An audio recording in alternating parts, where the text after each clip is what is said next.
మాచర్ల నియోజకవర్గంలో ఈవీఎం విధ్వంసం ఘటనలు ఒక్కొక్కటిగా వెలుగు చూస్తున్నాయి. రెంటచింతల మండలం ఒప్పిచెర్లలో ఈవీఎంను వైసీపీ గూండాలు ధ్వంసం చేశారు. రెంటచింతల మండలం తుమురుకోట, కారంపూడి మండలం ఒప్పిచెర్లలో ఈ ఘటనలు వెలుగు చూశాయి. ఇప్పటికే ఎమ్మెల్యే పిన్నెల్లి, అతడి అనుచరులు చేసిన అరాచకాలకు సంబంధించిన వీడియోలు ఒక్కొక్కటిగా బయటపడుతుంటే ఈ ఘటనలు మరింత ఆందోళనకు గురిచేస్తున్నాయి.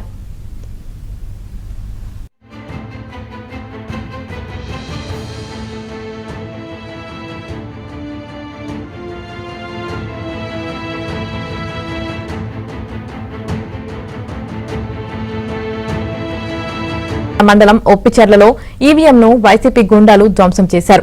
రెంటచింతల మండలం తుమురుకోట, కారంపూడి మండలం ఒప్పిచెర్లలో ఈ ఘటనలు వెలుగు చూశాయి. ఇప్పటికే ఎమ్మెల్యే పిన్నెల్లి, అతడి అనుచరులు చేసిన అరాచకాలకు సంబంధించిన వీడియోలు ఒక్కొక్కటిగా బయటపడుతుంటే ఈ ఘటనలు మరింత ఆందోళనకు గురిచేస్తున్నాయి.